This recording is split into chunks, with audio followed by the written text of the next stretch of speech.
آپ کو یاد ہوگا کہ جب جج ہمایوں دلاور نے پاکستان تحریک انصاف کے چیئرمین کے خلاف فیصلہ دیا تھا تو اس فیصلے کے نتیجے میں اس فیصلے کے سامنے آنے کے بعد پاکستان کے بہت بڑے بڑے وکلاء نے یہ بات کی تھی، سوشل میڈیا کے اوپر وہ یہ بات لکھتے رہے تھے، ٹی وی اینکرز کو وہ بات بتاتے رہے تھے، پروگرامز کے اندر وہ یہ بات دہراتے رہے تھے کہ اس فیصلے کے اندر بہت زیادہ جھول ہیں، اس فیصلے کے اندر بہت ساری ایسی خامیاں ہیں کہ جن کو اگر سامنے رکھا جائے تو پھر ان کی یہ سزا بنتی ہی نہیں تھی کہ جو سزا ان کو دی گئی تھی۔ اور اس حوالے سے پھر سوشل میڈیا کے اوپر جس طرح وکلاء نے آ کر بات کی تھی، جس طرح وکلاء نے آ کر یہ ساری چیزیں عوام کے سامنے رکھی تھی، پاکستان تحریک انصاف کے جو چیئرمین ہیں ان کے وکلاء نے جس طرح آ کر ہر بات کی تھی، تو اس کو اگر ایک سائڈ پر رکھ بھی دیا جائے تو اسلام آباد ہائی کورٹ کے جو عامر فاروق صاحب تھے انہوں نے بھی یہ بات کر دی تھی کہ جی اس کے اندر تو بہت بڑے بڑے بلنڈر کیے گئے ہیں اس فیصلے کے اندر، اور اس فیصلے کو پتہ نہیں کیسے کس طریقے سے اس فیصلے کو دیا گیا ہے، اس فیصلے کو یعنی کہ انہوں نے 2-3 بار جج ہمایوں دلاور صاحب جو تھے ان کو کہا بھی، اس حوالے سے ان کو یہ میسج بھی گیا، ان کو یہ پٹیشن بھی ان کے سامنے دائر کی جاتی رہی، بار بار یہ بات کی جاتی رہی کہ جی آپ اس کے اوپر ذرا اس کی سماعت کرنے کے حوالے سے یہ قابل سماعت ہے یا نہیں ہے یہ کیس، اس کے حوالے سے تو پہلے آپ چیزوں کو دیکھ لیجئے، مگر انہوں نے کوئی چیز نہیں دیکھی اور انہوں نے جو فیصلہ ہے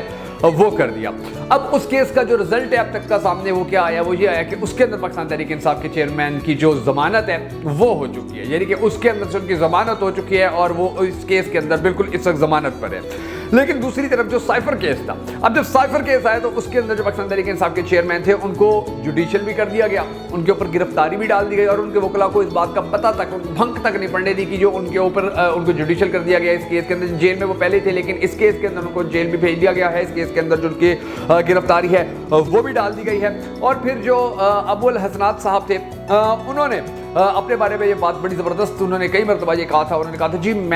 مجھے کوئی جو ہمایوں دلاور ہے وہ نہ سمجھے، بلکہ میں ویسے ہی بڑا دلاور ہوں، میں ویسے ہی بڑا جو یعنی کہ سچ بولنے والا ہوں اور میں ویسے ہی کسی سے ڈرنے والا نہیں ہوں، میں بڑا زبردست قسم کا انسان ہوں، میں بڑا دلاور ہوں، مجھے اس کے ساتھ نہیں ملانا آپ لوگوں نے۔ تو پھر ان کا جو تحریری فیصلہ آیا، اب اس کے اندر بھی بہت ساری ایسی باتیں سامنے لائی جا رہی ہیں، پاکستان کے جو بڑے بڑے اینکر ہیں، پاکستان کے جو بڑے بڑے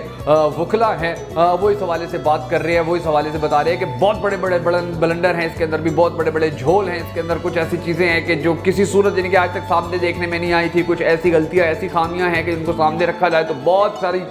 چیزیں جو ہیں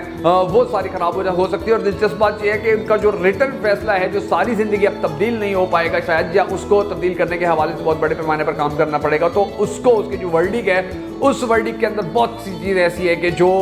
یہ ثابت کرنے کے لیے کافی ہیں کہ اس فیصلے کے اندر کتنی خامیاں یا کتنی غلطیاں تھیں۔ اور انہی چیزوں کے حوالے سے آج کے اس ویڈیو کے اندر میں آپ کو تھوڑے سے حقائق بتانے جا رہا ہوں۔ کچھ بلنڈرز جو ہیں میں نے مختلف جو بڑے بڑے اینکر ہیں، جو بڑے بڑے وکلاء برادری کے لوگ ہیں، وہ جو اپنا پوائنٹ آف ویو دے رہے ہیں وہ میں آپ کو بتاؤں گا، جس کے بعد آپ کو اندازہ ہوگا کہ کتنے بڑے بڑے بلنڈر کیے گئے ہیں اور کتنی زیادہ یعنی کہ اس کے اندر جو جھول ہیں وہ ہیں۔ مگر اس سے پہلے ہم سب کو اللہ تبارک و تعالیٰ کے حضور گڑ گڑا کر یہ دعا کرنی ہے کہ اے ہمارے پاک پروردگار، ہمارے ملک کے حالات کے اوپر رحم فرما، ہمارے ملک کے حالات کو بہتر کر، پاکستان کا اگلا وزیر اعظم اس شخص کو بنا کے جس سے یہ پاکستانی قوم بڑی زیادہ محبت کرتی ہے اور وہ بھی پاکستانی قوم سے بہت زیادہ محبت کرتا ہے۔ اگر آپ بھی ہمیشہ کی طرح ہم سب کے ساتھ مل کر اس دعا میں شامل ہونا چاہتے تو کمنٹ سیکشن کے اندر آمین ضرور لکھ دیجیے گا، اور اگر آپ نے اب تک ہمارے یوٹیوب چینل کو سبسکرائب نہیں کیا تو ضرور کر لیجیے اور بیل آئیکن کو پریس کرنا ہرگز مت بھولیے گا تاکہ آپ کو ہماری تمام تر ویڈیوز بر وقت موصول ہوتی رہیں۔ ناظرین گرامی، اس کیس کے اندر جو سب سے اہم اور سب سے زیادہ ضروری جو سب سے اہم پوائنٹ سامنے آیا اس کے بارے میں آپ کو بتاتا ہوں کہ اب یہ اس کیس کی جو جڑ تھی، اس کیس کا جو سب سے بڑا ہیڈ کوارٹر یعنی کہ جہاں سے اس سائفر کا معاملہ نکلا تھا، جس بندے سے اس سائفر کی کہانی آگے چلی تھی، وہ بندہ تھا اعظم خان، اس کا نام تھا اعظم خان۔ یہ وہ انسان تھا کہ جس نے یہ جو سائفر تھا یہ جا کر پاکستان تحریک انصاف کے چیئرمین جو ہیں ان کو دیا تھا اور ان کو یہ بتایا تھا کہ یہ سارا معاملہ چل رہا ہے، اور اس کے بارے میں اب یہ جو فیصلہ سامنے آ رہے ہیں، یہ جو عدالتی کارروائیاں کی جا رہی ہیں، کہیں نام تک نہیں ہے، کہیں ذکر تک نہیں ہے۔ اس کی گرفتاری کے حوالے سے کہہ چکے ہیں جی ہمیں اس کی گرفتاری کی کوئی ضرورت نہیں ہے، ہم اس کی انویسٹیگیشن کی کوئی ضرورت نہیں ہے، یعنی کہ اب وہ جو مدعا تھا وہ مدعا اس وقت اس کیس کے اندر کہیں آپ کو نظر نہیں آ رہا۔ اچھا، اس فیصلے کے اندر بھی اس کے بارے میں کوئی بات، کوئی ڈسکشن، کسی قسم کی کوئی اونچ نیچ نہیں کی گئی ہے۔ اس کے بعد اب یہ جو اس فیصلے میں یہ واضح طور پر لکھ دیا گیا، اس فیصلہ اس کی جو ریٹن ہے اس کے اندر یہ واضح طور پر لکھ دیا گیا کہ جی رجیم چینج ہوئی، سازش نہیں ہوئی، یعنی کہ یہ الفاظ اس کے اندر ایڈ کر دیے گئے فیصلہ لکھتے وقت کہ جی اس معاملے کے اندر، اس سائفر کیس کے اندر رجیم چینج ہوئی ہے، سازش نہیں ہوئی۔ پھر ایک اور جگہ پر لکھا گیا ناظرین گرامی کے رجیم چینج کے بعد سائفر کے حوالے سے نیشنل سیکیورٹی کے 2 اجلاس ہوئے تھے اور ان دونوں اجلاسوں کے اندر یہ ایکسیپٹ کیا گیا تھا کہ سائفر ایک حقیقت ہے۔ اب یہ بات بھی اس جو فیصلہ ہے اس کے اندر لکھی گئی ہے، یہ بات بھی تبدیل نہیں ہو سکے گی۔ اور پھر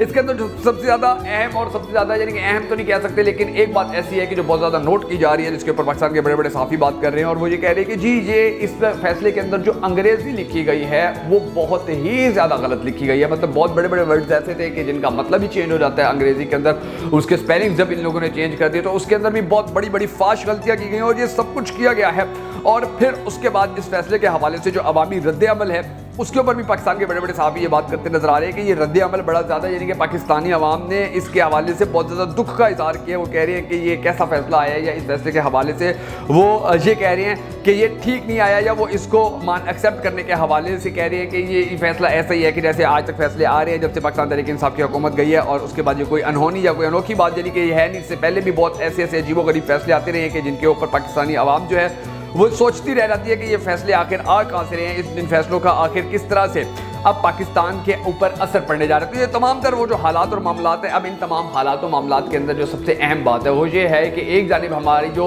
سیاسی عدم استحکام ہے، جس کے بارے میں ہمارے پاکستان کے دوست ممالک بار بار یہ کہہ چکے ہیں کہ آپ اپنے ملک کے اندر استحکام لے کر آئیں، سیاسی استحکام لے کر آئیں، اپنے ملک کے اندر امن لے کر آئیں، آپ لوگ ایک ٹیبل کے اوپر بیٹھ کر معاملات ٹھیک کر لیجئے، آپ ایک ٹیبل کے اوپر بیٹھ کر معاملات کو حل کر لیجئے. اب اس طرف جانے کے حوالے سے کوئی پیش رفت سامنے نہیں آ رہی ہے، اور جب تک ایسے معاملات نہیں ہوں گے، اب دیکھیں یہ کتنی بڑی ہمارے لیے کتنی پریشانی کی بات ہے پاکستانی قوم کے لیے کہ جی ہماری جو FBI ہے اس کے جہاز عرب ریاستوں کے اندر روک لیے گئے، جی انہوں نے پیٹرول کے پیسے نہیں دیے ہوئے. ریاض کے اندر سعودی عرب کے اندر روک لیا گیا، جی ان کے پیٹرول کے جو پیسے ہیں وہ بھی پینڈنگ پڑے ہوئے. پھر ان کو گارنٹیاں دی گئی، ریٹن گارنٹیاں دی گئی، اور پھر ان کو کہا گیا کہ ہم آپ کو دے دیں گے. تو اس کے بعد انہوں نے وہ جہاز چھوڑ دیے. کہ اب ایک جانب پاکستان کے جو بڑے بڑے ادارے ہیں، پاکستان کو جو ریونیو دینے والے ادارے تھے جنہوں نے پاکستان کی معیشت کو بہتر کرنا تھا، ان کا حال یہ، ان کا حشر یہ ہو چکا ہے کہ وہ دیوالیہ ہونے کے انتہائی قریب آ چکے ہیں. دوسری جانب پاکستان کے اندر جو بجلی کی قیمتیں آسمان پر گئی ہوئی ہیں، پاکستان کے اندر مہنگائی سے عوام بڑی زیادہ تنگ ہے، اور پھر اس کے اوپر ان معاملات کو ٹھیک کرنے کے حوالے سے اگر باہر کی انویسٹمنٹ آتی ہے تو وہ پاکستان کے لیے کسی بہت بڑی نعمت سے کم ثابت نہیں ہوتی ہے. اور باہر کی انویسٹمنٹ لانے کے لیے جو ہمارے عرب دوست ممالک ہیں، جو چین ہے، وہ بار بار یہ بات کہہ چکا ہے، بہت بار یہ بات کہہ چکا ہے کہ جی آپ اپنے ملک کے اندر سیاسی عدم استحکام کو ختم کریں، صاف شفاف یہاں پر اپنے ملک کے اندر الیکشن کروا لیں، عوام کو جو حقیقی ان کا جمہوری حق ہے وہ حق ان کو دلوا دیں، تاکہ یہاں کی عوام کی جو بے چینی ہے وہ ختم ہو. کیونکہ یہاں پر ابھی تک معاشی استحکام لانے کے حوالے سے بھی کوئی بہت بڑی کامیابی حاصل نہیں کی جا سکی ہے. ہمارے آرمی چیف کام بہت بڑے پیمانے پر کر رہے ہیں، اللہ تبارک و تعالیٰ ان کو اسی طرح کامیابیاں دیتا رہے، مگر اس کے نتیجے کے اندر پاکستانی قوم کو بھی دیکھیے ڈالر کو کنٹرول کیا گیا ہے، لیکن پاکستانی عوام جو رکشوں کے اوپر سفر کرتی ہے، جن کے بچے اسکولوں میں جاتے ہیں، ان کی فیسیں کم نہیں ہوئی ہیں، دودھ کا جو قیمت تھی وہ ابھی تک کم نہیں ہوئی ہے، سبزیوں کی قیمتیں ابھی تک کم نہیں ہوئی ہیں، آٹا ابھی تک سستا نہیں ہوا، چینی سستی نہیں ہوئی ہے، ابھی تک جو گیس ہے اس کی قیمتیں کم نہیں ہوئی ہیں. اس کے علاوہ اور بھی بہت سارے یعنی کہ اب یہ دیکھ لیجئے کہ بیسیکلی لوگ ہی سب سے زیادہ اپنے گھروں کے اندر استعمال کرتے ہیں، اس کی قیمتیں کم نہیں ہوئی. تو یہ سارے معاملات جو ہیں ان کے اوپر ٹائم لگے گا، اور بڑا ضروری ہو چکا ہے کہ جس طرح سے ہمارے آرمی چیف مسلسل کام کر رہے ہیں، اس کام کے اندر ان کا جو ہماری یہاں کی لوکل مشینری ہے وہ بھرپور طریقے سے ساتھ دے، تاکہ کچھ مافیاز جو ہیں پاکستان کے اندر، ابھی بڑے بڑے مافیاز کے گھروں کے اندر سے پیسے نکل رہے ہیں، بڑے بڑے مافیاز نے جو ڈالر چھپا کے رکھے ہوئے تھے وہ نکالے جا رہے ہیں، اور بہت بڑے پیمانے کے اوپر جو اسمگل کی جا رہی تھی، آٹا اسمگل کیا جا رہا تھا، چینی اسمگل کی جا رہی تھی،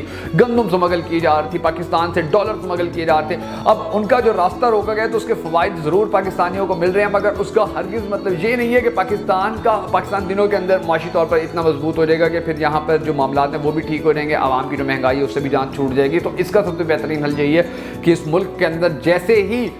صاف شفاف الیکشن ہوں گے، پاکستان کی عوام کا جو مینٹل مورال ہے وہ اپ ہوگا، ان کو جو اعتماد ہے ان کے اعتماد کے اندر اضافہ ہوگا، اور پھر کیا ہوگا کہ جو نئی حکومت ہوگی اس حکومت کے لیے بڑا ایزی ہو جائے گا کہ وہ پاکستانی قوم کو ایک رائٹ ٹریک دے کہ جی ہم اب جمہوری طور پر بھی استحکام آ چکے ہیں پاکستان کے اندر، اب ہم معاشی استحکام لانے کے لیے سب مل کر چلیں گے. تو ہم نے اپنے یہ ٹارگیٹ اچیو کرنے آنے والے اتنے وقت کے اندر، تو پھر حالات جو ہیں وہ مزید بہتر ہو سکتے ہیں. اور اس کے اندر جب یہ ساری معاملات ہوں گے، جب یہ ساری صورتحال ہوگی، تو ڈیفینیٹلی جو ہمارے دوست ممالک ہیں جو بار بار یہ کہہ چکے ہیں پاکستان کے اندر سیاسی عدم استحکام کو ختم کیا جائے تو ہم یہاں پر انویسٹمنٹ کریں گے، وہ بھی یہاں پر انویسٹمنٹ کرنا شروع کر دیں گے. ابھی 16-17 لاکھ پاکستان چھوڑ کر باہر جو گئے ہیں وہ بھی اب کمانا شروع کریں گے، وہ بھی یہاں پر پیسے بھیجنا شروع کریں گے. تو یہ سیاسی عدم استحکام جب تک پاکستان کے اندر ختم نہیں ہوگا اس وقت تک یہ معاملات جو ہیں اسی طرح چلتے رہیں گے. اور پھر اس طرح کے جو فیصلے سامنے آ جاتے ہیں ججز کے جن کے اندر بہت بڑی بڑی فاش غلطیاں کی جاتی ہیں، اور پھر ان فاش غلطیوں کو جب پبلک کے سامنے لایا جاتا ہے، عوام کے سامنے جب وہ آتی ہیں، تو پھر عوام یہ سوچنے پر مجبور ہو جاتی ہے کہ ہمارے جو انصاف دینے والے ادارے ہیں اب ان کے حوالے سے ہم نیگیٹو سوچ رکھیں یا پازیٹیو سوچ رکھیں، اب ان کے حوالے سے ہم کیا فیصلہ اپنے دل میں رکھیں، ان کی رسپیکٹ کریں یا ان کی رسپیکٹ کرنے کے حوالے سے اپنے ذہن میں آنے والے سوالات کو دہرائیں، کیا کریں. یعنی کہ یہاں پر جو فیصلے ہیں ان کے اندر بڑے بڑے جھول آ جاتے ہیں، ان کے اندر بڑی بڑی کانسپیرنسیز آ جاتی ہیں, ان کے اندر بڑی بڑی جو ایسے چیزیں ہوتی ہیں وہ آ جاتی ہے کہ جس کے بعد ایسا لگتا ہے کہ یہ کوئی فیصلے نہیں آ رہے ہیں بلکہ یہ سارے بلنڈر کے بلنڈر ہی کیے جا رہے ہیں. ہماری سیاسی پارٹیوں کے بڑے بڑے لوگ بہت بڑے بڑے بلنڈر کرتے رہے ہیں. تو یہ جو معاملات ہیں ابھی ان معاملات کو ختم کرنے کے حوالے سے پاکستان کے جو بند کمروں کے اندر بیٹھے ہوئے لوگ ہیں پاکستان کی تقدیر کا فیصلہ کرتے ہیں. اب ان کو دیکھنا ہوگا کہ آنے والا وقت پاکستان کے لیے کس قسم کا ہو رہا ہے, اور اگر یہاں سیاسی عدم استحکام اسی طرح جاری رہتا ہے تو پھر پاکستان کو اس کا کتنے بڑے پیمانے پر نقصان ہوگا.